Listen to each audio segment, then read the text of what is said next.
All right, so if you guys have been seeing the 6 screens, you'll know that you've seen Aron Ra, or where they talked about Aron Ra with his interaction with Jehovah Witnesses. And this is Richard Dawkins.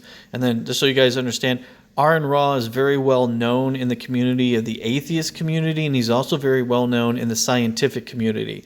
So he had created these modules or classes with him and his wife that were helping lower educated schools actually try to give them modules or ways that they could teach up-to-date modern scientific understandings at lower income schools and things of that nature. So he was creating these modules and able to help, especially with a focus on biology and the science of understanding life forms. So he speaks a lot about evolution. He has a lot of debates, and so he's a very articulate person when it comes to the scientific realm. And then he has a huge amount of knowledge and background of understanding biblical text and biblical readings. And he actually has lectures, and he has all kinds of people he talks to from even professional realms, and he's done professional debates and things of that nature. So he's a very well-versed and very well-educated person, and his interaction with Jehovah Witnesses is why I want to talk to you guys, because the Jehovah Witnesses came and did one of their little cart witnessings at the Atheist Convention. I guess is a way of trying to protest to them or something. And he had an interaction, and I want you guys to see it. I want you to analyze it and understand it. And then I want you guys to know, but I actually reached out to Aron Ra and asked him for permission to do what I'm going to do with this video, and he gave permission for me to do that. And I want you guys to understand, I don't know Aron Ra. I don't work with Aron Ra. I'm just merely a fan of Aron Ra and watching his lectures and things of that nature. And I recognized him, and obviously I know what Jehovah Witnesses are. So I want you guys to get an understanding that this is meant for an educational purpose for the Jehovah Witness and ex-Jehovah Witness community to understand the kind of perspective that non-Jehovah Witnesses and ex-Jehovah Witnesses have about your belief systems. And then on top of that, this is an educated, well-versed atheist. So I'll link his information below, but I also want you guys to understand that you got to be really close attention. It's very hard to hear with this video, and so you got to pay very close attention to it. And I put it so the captions would play, but the captions are not matching what he's saying correctly sometimes. So take that in consideration. I am aware that it's hard to hear, and the captions are not 100% correct. So just a little warning. Sharing information. Okay, share. What are you interested in? Anything free? Why people believe in religion is what I'm interested in. Gives them a hope. Give a hope. Hope for what? For a better future. How? What question do you want answered? It's the same one still. The Bible talks about a time where we won't see the things that we're seeing in the world today. The Bible also says that snakes can talk. And that the world was flooded, we know that didn't happen. The Bible says a lot of things we know are not true. So what is the part where you get hope? I believe what the Bible says. Even when it's wrong. I don't believe it's wrong. You know snakes can't talk. So that very first interaction, there's a lot going on there, and there's some interesting things that he points out right off the bat to the Jehovah Witness. So he asked the Jehovah Witness, why do you believe in religion? And you can see that the Jehovah Witness tries to deflect the question like he doesn't understand that question. He absolutely knows what Aron Ra was asking, but the Jehovah Witness was attempting to deflect. So witnesses, when they know that they're going to be hit with a question that they know that they're not going to be able to answer, they'll try to push it off and try to see if you'll allow them to escape. But Aron didn't do it, and then he restates the question. No, the same question I just asked you. And then he knows he's trapped. And then the Jehovah Witness starts to respond. Well, it talks about hope for a better world. And then Aron obviously asks, well, you're hoping for a better world. Where do you get this hope for a better world from this religious belief? And the Jehovah Witness just says the Bible. right? It's just this completely and utter generic statement. Like, okay, so the Bible is telling you that you have this belief system, but where did you get it from? Just the Bible, that's it.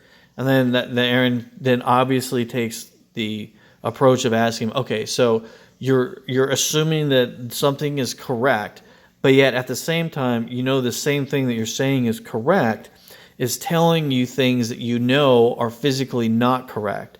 And he uses the example, obviously, of the snake in the Garden of Eden. And he says snakes cannot talk. So let's think about all these things and all these interactions that we're seeing with Aron Ra in the Jehovah Witnesses. So he's pointing out the fact that Jehovah Witnesses, they have this belief system of this hope. Now, I don't think that Aron Ra is aware of what Jehovah Witnesses' overall religion is and teaches. I don't think he has truly an understanding of what Jehovah Witnesses are. Now, with that being said, most people don't. And you'll see later on in the video what I'm speaking about. But the interaction is he knows generally that people of religious faith have belief systems that they can't support. So I want you guys to understand exactly what I mean by what I'm saying this. Is if you have a belief system that is based upon the ideology of faith-based means that you're believing something without actually knowing if it's 100% truth. You're counting on something to be true because you have faith in it. So faith is a strange way to depict an idea of accuracy. So if you have faith that something is true, you don't have actual information that it's actually true. You just have information that you assume or you believe to be true. So for an example, someone who reads a different religious text, like let's say someone who has a Muslim belief system and the Quran, they're going off faith that the Quran is the correct book that God wrote, right? So the Jehovah Witnesses are doing the same thing. The Jehovah Witnesses have their own unique interpretation of the ancient Bible texts. So Jehovah Witnesses' interpretation of Abrahamic belief systems is unique and no one else has it. So they're going off a faith-based ideology that their version interpretation of that interpretation is accurate, if that makes sense.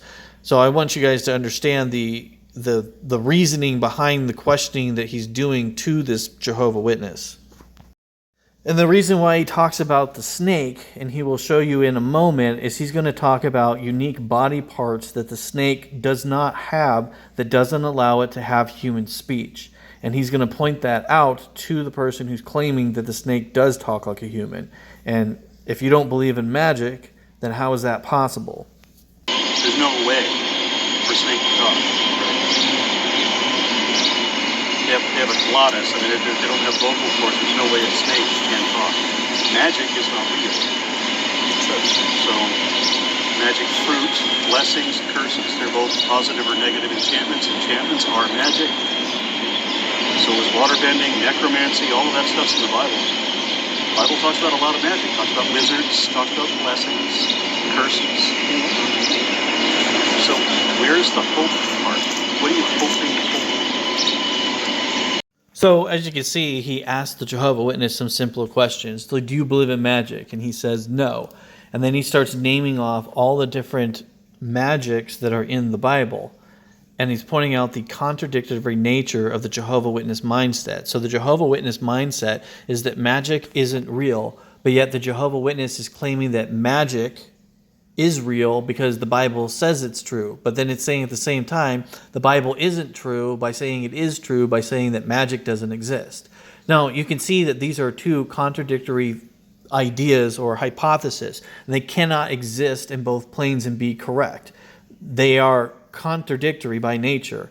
If magic is real and the Bible showed that magic happened, then magic is real. Now, if magic doesn't exist and cannot exist, then the interpretation of the people seeing magic in the Bible were seeing something else that they thought was magic and they're inaccurate, or they were lying.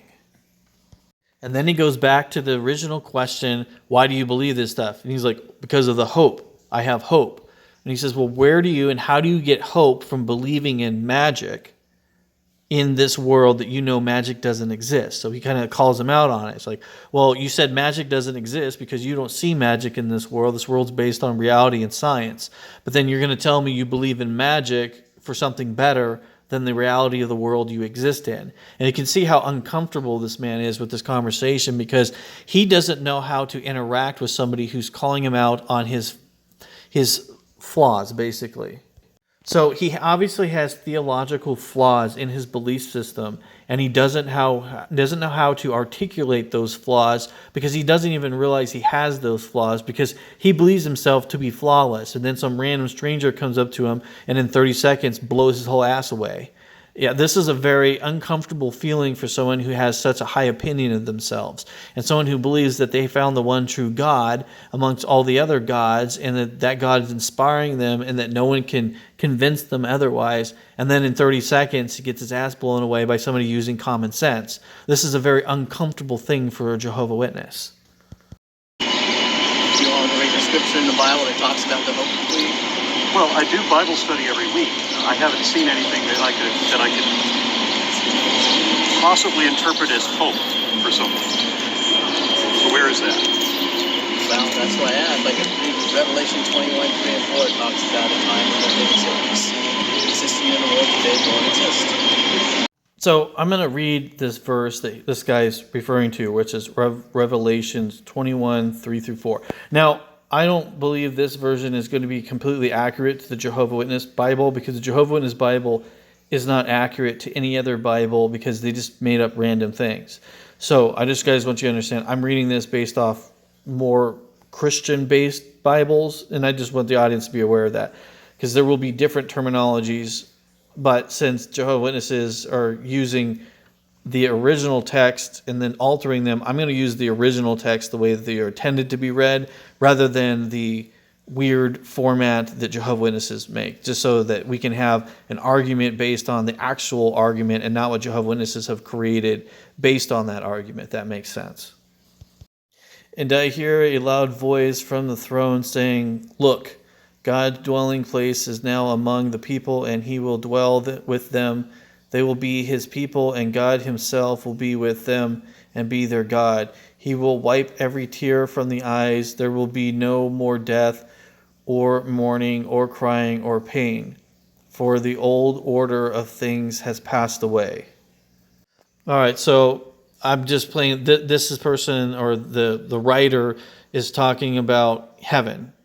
So there is heaven. They have a belief system that you're going to go to heaven, which is really unique and interesting, because Jehovah Witnesses don't really believe in heaven that other Christians believe in. So they believe that when you die, you go to heaven, which is where the source is, which is where gods and other entities are in a, spiritual form or spirit form. Now, Jehovah Witnesses don't believe in this. Jehovah Witnesses believe that you die, then you're just going to rot on earth, and they'll be reborn on some paradise on earth thing, and then only the chosen people go to heaven, the 144,000. Which is really interesting that he's using this verse that he doesn't even believe in as his salvation and hope. Give me an example. Do you have a Bible? Do you? Do you need one? No, I don't. I mean, you believe what you believe. So you can tell Right. me why you believe what you believe. Right? Okay. No, I don't. Yeah, I try to be tentative. The most important thing for me is truth, and therefore I don't want to be fooled into believing anything that is not evidently true. I leave to the obvious. If it's not evidently true, if it's something you can't confirm, well, then you take the position that maybe it's true and maybe it isn't. But in the case of the Bible, we know for absolutely certain Adam and Eve is a parable based on elder mythology from Mesopotamia primarily. We know the global flood never happened, the Tower of Babel never happened, the Exodus never happened. I've interviewed a whole lot of Bible scholars. That stuff ain't real. Okay, so just like before, there is a whole lot of information to go through, and there's a lot said in a very short amount of time. So right off the bat, Aron Ra is asking him, well, you believe what you believe, so explain to me why you believe what you believe. And then he says Bible. And then Aron Ra is like, well, why do you need a Bible to tell me what you believe?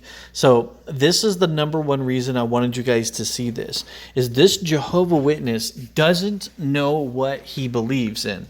He has to say the Bible. So he doesn't know. He can't tell you what he believes in. He's going to look to something else to tell him what he believes, because he doesn't know what he believes. Now, when I talk to other religious people, most of the time they can tell me what they believe.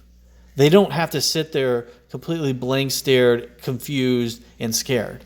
But the thing is, Jehovah Witnesses are very different, because they're in a cult-like group where they're told by the governing body, by Watchtower, what they believe, when they believe it, how long they believe it, and then it changes, and then they just have to accept it. And they're taught this. And they believe this way.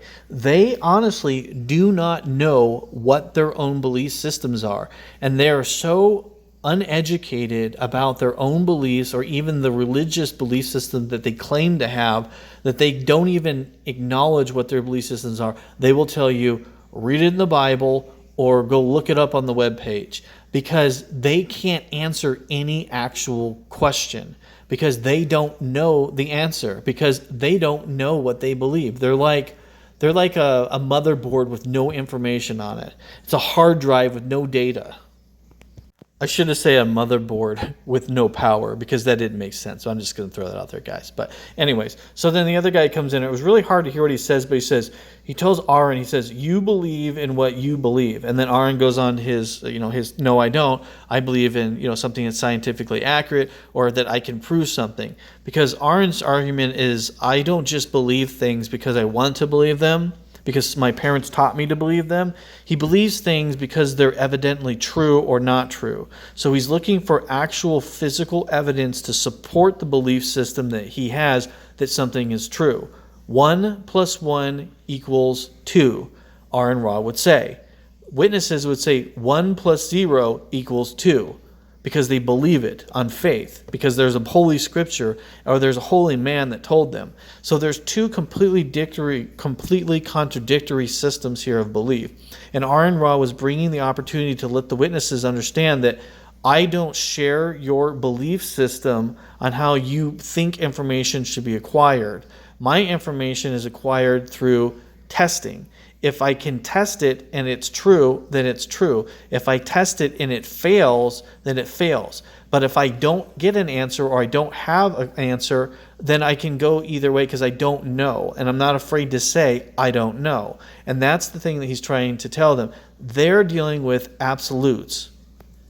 So for those of you who originally seen my old channel, I talked about what all the time that Jehovah's Witnesses use. Constantly, all the time. Logical fallacies. Jehovah's Witnesses' belief system is completely running with logical fallacies. Every logical fallacy of every definition that you could think of that's out there, they believe and they use. All of them. That's what you believe. That's not what I believe. It's what we can demonstrate. We can prove the global flood never happened. And that if it did happen, that would only be a blight against the idea of God. And so would hell. You guys believe in hell? They don't believe in eternal torment, no. I'm glad of that. That's one of the fortunate things about the way I was raised. I was raised by a Mormon family. The scriptures talk about hell. The scriptures clearly believe in hell, but my family didn't. So I didn't get a lot of that fire and brimstone. So, gentlemen, this is why I don't think Aron Ra is that familiar with Jehovah's Witnesses, and this is just a random interaction, is because Jehovah's Witnesses are obsessed with fire and brimstone. So, yes, Jehovah's Witnesses will claim that hell doesn't really exist, and it's a figurative speech in the Bible, but it's interesting because they say that, but yet Jehovah's Witnesses teach that at any given moment, God will wipe the entire planet out, except for Jehovah's Witnesses, with a mass murdering of genocide of everybody and everything. And then on top of that, God's going to come down, grab Satan, put him in a dark place, hellfire-like zone, but it's not hell, which is really funny, and he's going to stay there for 1,000 years. Then he's going to come out and he's going to test everybody again, and then everyone's going to live happily ever after. Now, Jehovah's Witnesses also teach that at any given moment, Satan and his angels are attacking God's people, and that the entire world is against them, and that everybody works for Satan. I'm not kidding you. Every single Jehovah's Witness is taught that as a child. This is why you don't talk to the police. This is why you don't talk to the fire department. This is why you don't talk to medical professionals that work with medical treatments for, like, let's say, disease of the mind. So therapists. Jehovah's Witnesses were anti-therapists for most of their existence, and this is why. Because they teach that the entire world is against them at all time, and that you have to stand up for the Jehovah belief system, and if you don't, Armageddon could come tomorrow, and you just don't know. Everyone is taught this. This is why Jehovah's Witnesses have such high levels of suicide. This is why alcoholism is rampant in the Jehovah's Witness organization. This is why manic depressive behavior is 10 times higher in the Jehovah's Witness than any other religious organization. There are plenty of scientific studies that were done on Jehovah's Witnesses and the high levels of mental illness in the organization. Now, those papers and those readings we've discussed before on my old channel, which have been obliterated, but I will give you a quick rundown on what they said.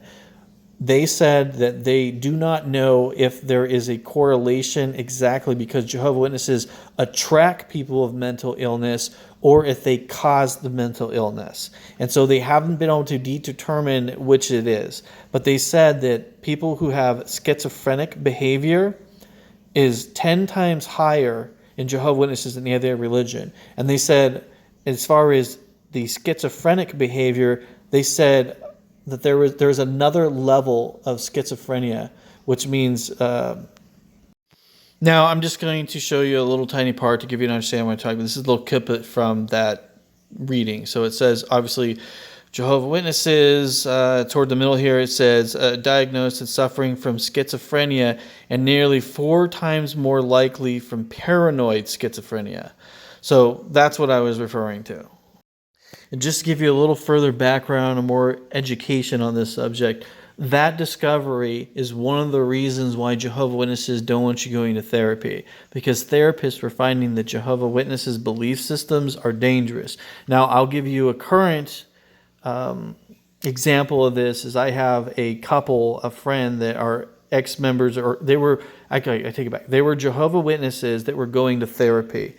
Why doing therapy? Their therapist never told them that their religion was the problem, but based on learning about the issues they had and what they were suffering, they came to the conclusion and realized that it was the Jehovah's Witness belief system that was giving them the depression and the problems that they were having. Both of them stepped away and left the organization.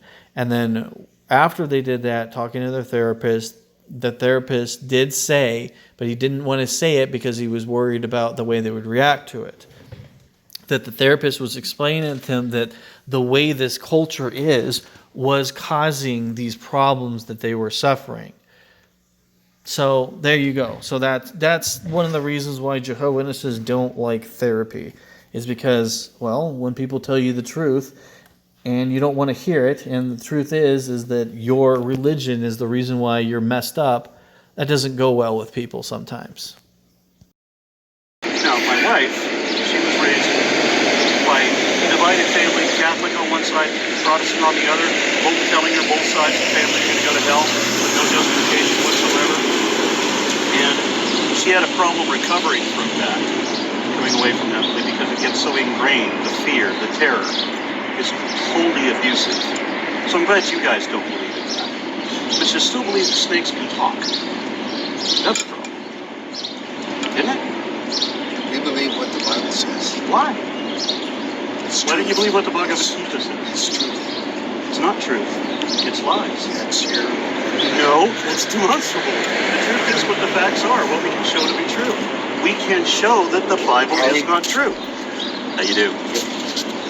Well, if you guys have more questions, you can. Okay, so I think it's really interesting, and this is another thing why I want you guys to see this, is when they started talking about how disruptive his family was because, part of his family believed this, the other family believed that, and they didn't talk to him when they were fighting, and give that example, how they were completely dead silent about it, because they know that they shun people and do the exact thing that Aron is saying is wrong, and yet they believe that's the right thing to do. But did you notice how they didn't say anything? And then he says, well, the Bible. And then Aron comes with his discussion, well, you're doing what the Bible says, but some of the things the Bible says aren't true. Now, here's the thing, is Aron is actually stating the truth. The way that Jehovah Witnesses believe the Bible is that they believe it to be not read out in a context where everything it says is taken literal, right? Even though the people who wrote the Bible wrote it as parables. But here's the thing, is Jehovah Witnesses don't have any actual understanding of biblical literacy at all. And they think that they do because the little people that write their little magazines claim they do, but they have no experts. And the only expert Jehovah's Witnesses had ever had actually told them that some of the things they're saying is not correct, and that the community as a whole know that this information they're saying was incorrect, and so they disfellowshipped him. They had one biblical scholar in all of the Jehovah's Witness organization, all 800 million of them. They've only had one biblical scholar, one time. One time. Do you understand that? I want you to think about this. This organization claims to be God's one true organization, has nobody with the appropriate education to determine if the information they're saying is accurate or not. One person they had. He said, you're making some mistakes, and they disfellowshipped him for it. I'm not joking. This is how dysfunctional and how unrealistic this organization is with its belief systems. Visit the website, but something that we don't like to do is debate, because... That's what I want. I want the interaction. I want to know why you guys are bought into this. Well, we're not bought into it. Like I said, you can always go visit our website. You're not bought into it. You're not standing out here pushing placards. That you're not here right now. This is an illusion. Well, like I said, you can always go to the website if you have more questions. And who's going to answer them? How am I going to reason with the website? Well, something that you could do. I mean, it's just like anything. You could sit down, read whatever it is, right? Because how do we acknowledge? How do we? It's part of research. That's all I do. So what is the whatever it is that I'm supposed to read? Well, just information. Yeah, stuff on the website. Okay. Because what I said about the truth is what the facts are, what you can show to be true, right? Not whatever else we might assume or imagine beyond or instead of that. Okay.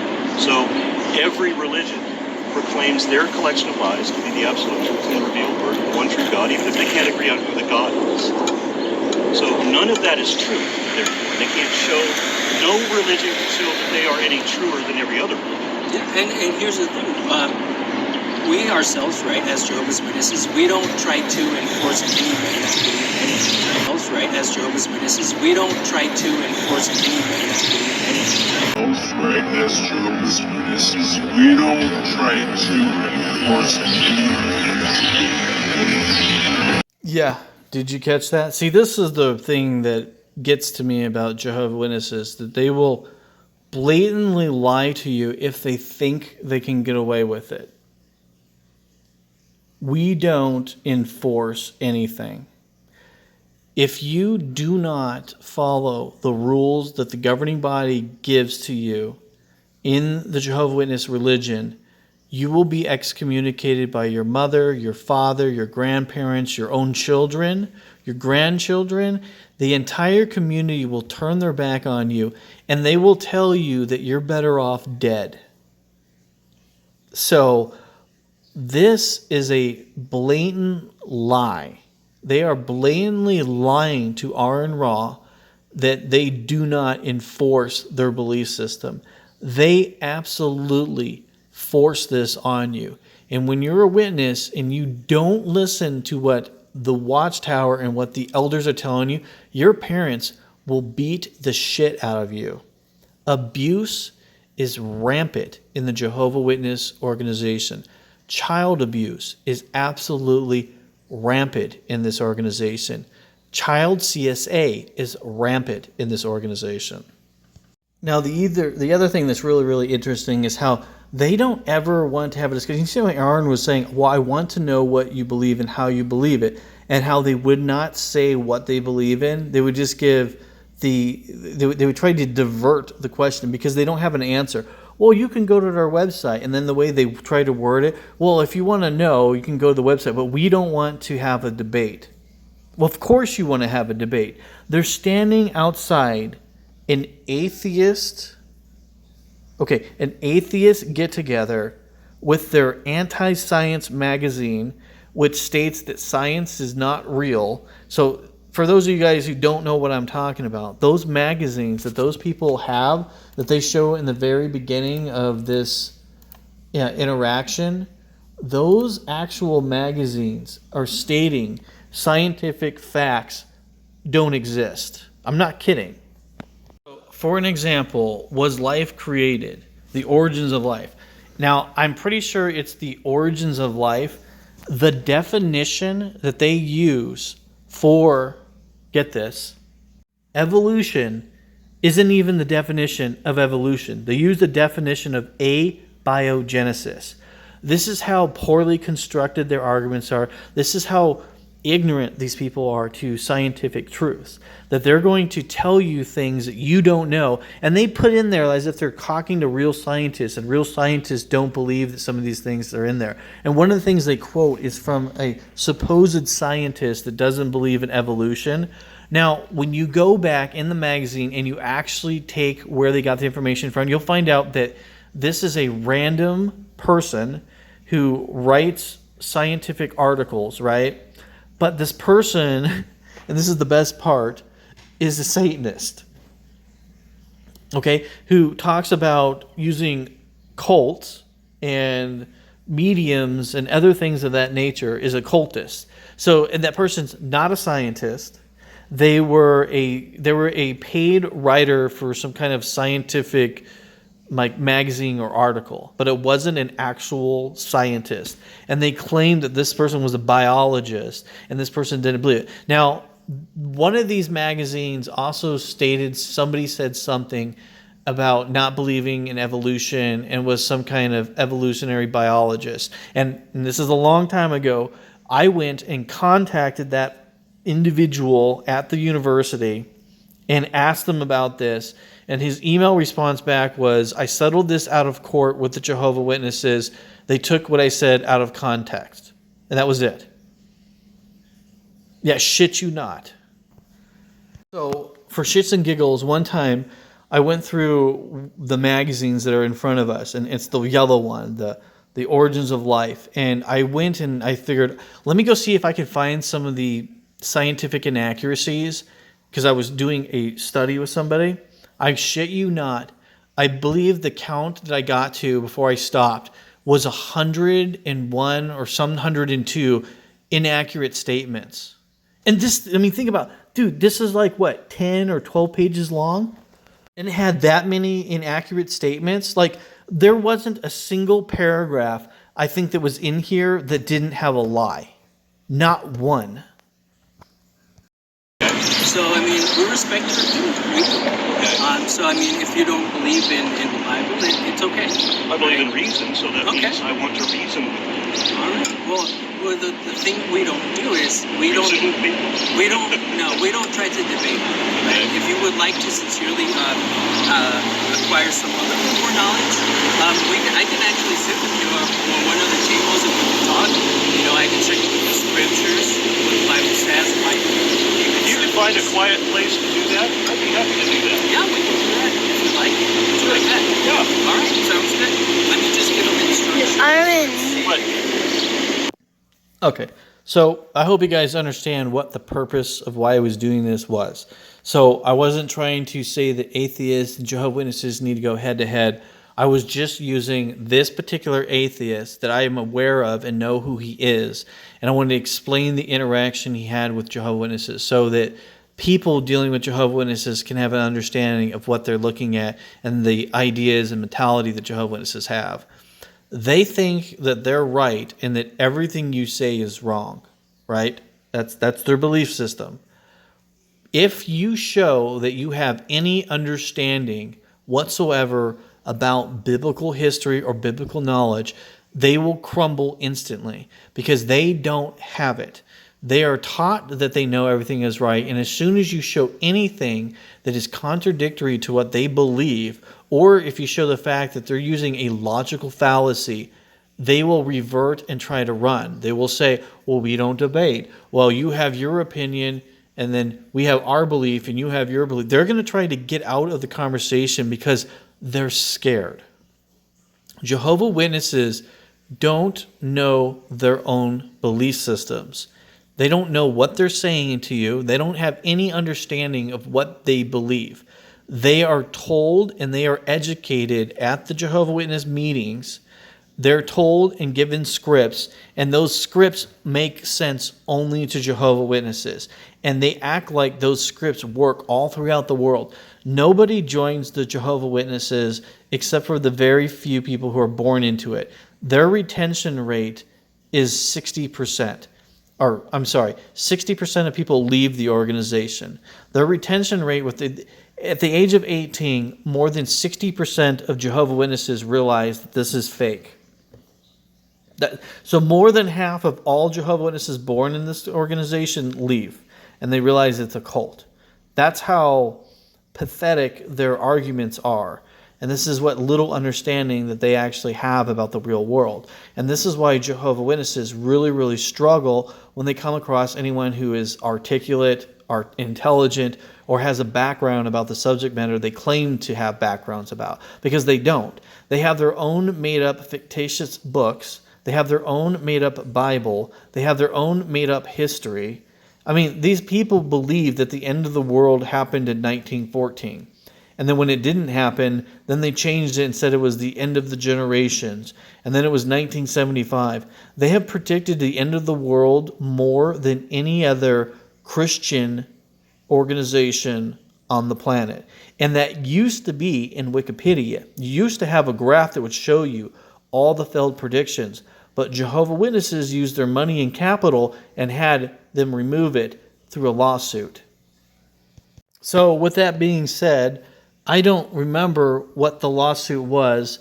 If any of you remember or know what it is, or you can refer the case, I would appreciate to put it in the comments, because that's really something I think people should look at and know, that this organization, I know that Wikipedia isn't a guarantee, but generally it uses information.